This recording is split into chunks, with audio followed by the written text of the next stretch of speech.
The Listeners by Walter de la Mare. Is there anybody there? Said the traveler, knocking on the moonlit door. And his horse in the silence champed the grasses of the forest's ferny floor. And a bird flew up out of the turret above the traveler's head. And he smote upon the door again a second time. Is there anybody there? He said. But no one descended to the traveler. No head from the leaf-fringed sill leaned over and looked into his gray eyes where he stood, perplexed and still.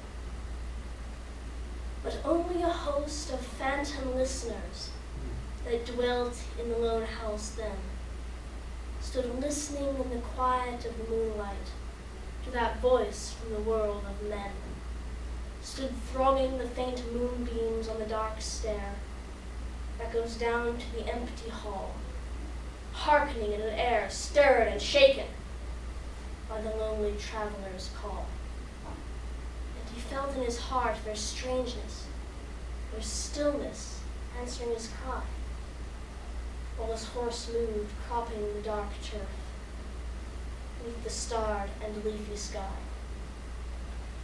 For suddenly he smote on the door even louder and lifted his head. Tell them I came, and no one answered, that I had kept my word, he said. Never the least stir made the listeners, though every word he spake fell echoing through the shadowiness of the still house, from the one man left awake. Aye, they heard his foot upon the stirrup, and the sound of iron on stone, and how the silence surged softly backward when the plunging hooves were gone.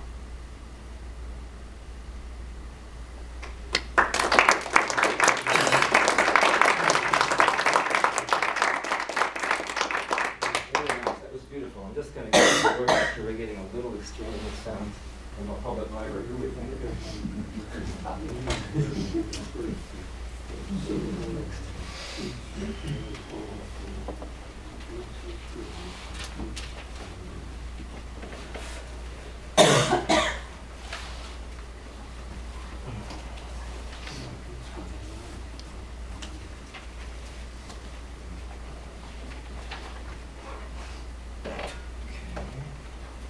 I don't think we've tuned yet, have we?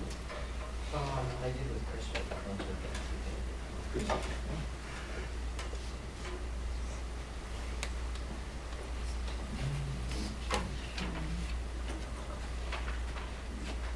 I'll just do it one more time for my sake.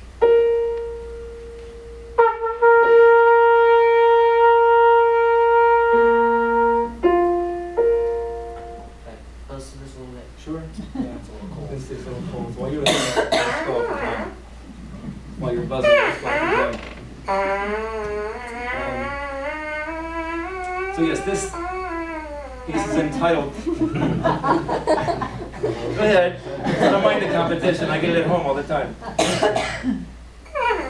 This piece is entitled Bolero. Bolero is just a Spanish dance, as you probably know. And there are lots of settings of bolero. This particular one is by Forrest Buchtel. And this is the piece he took to contest. He got a superior rating. We've had fun working on this, so. Ready? Oh, yeah.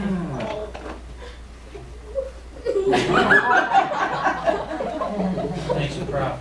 We didn't do it for contest. We thought we found them. I wanted to bring my castanets too, but I couldn't find them. So if anybody wants to stand in the back of the room and do this kind of thing, it'd be fun.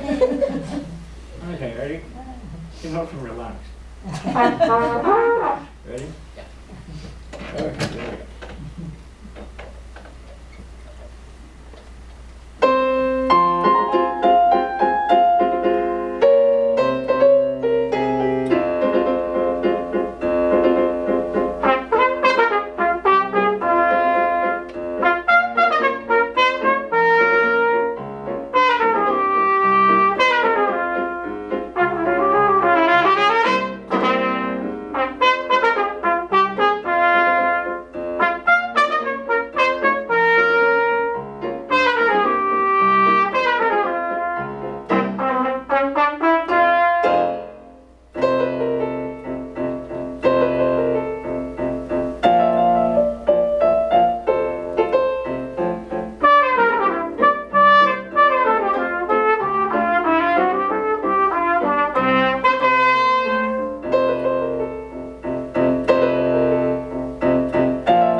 Very nice. And instead of a poem, David is going to do, well, sort of a poem set to music. Let's get that little set up here. I need a drink. Oh. For security. Certainly. David had a wonderful opportunity when he was, he did manage to take some classes at Summit Hill Junior High, and his teacher, Ms. Coughlin, is over here. She was his band director for 2 wonderful years at Summit Hill, where he played trumpet, and also had the opportunity to be in their sort of musical, what would you call it? Musical review. A musical review. The first year he played in the orchestra pit, which is always a good experience. I never made it out of the pit, personally.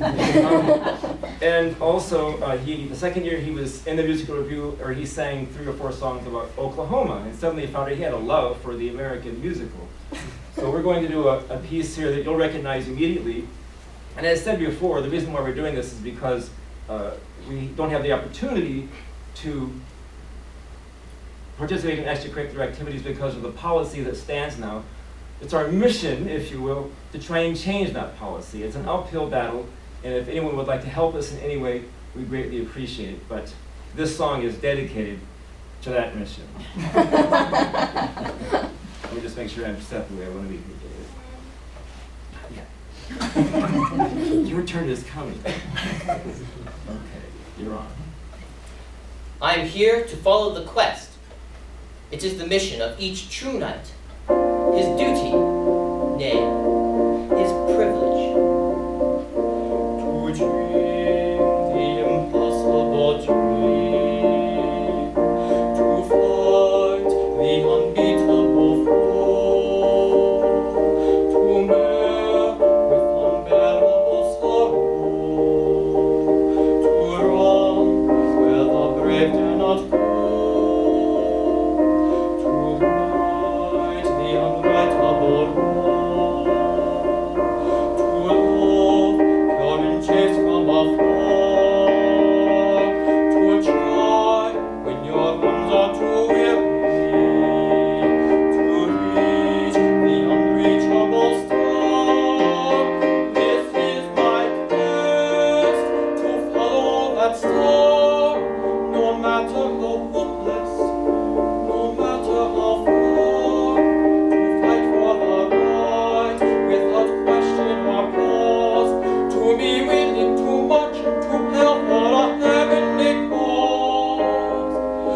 I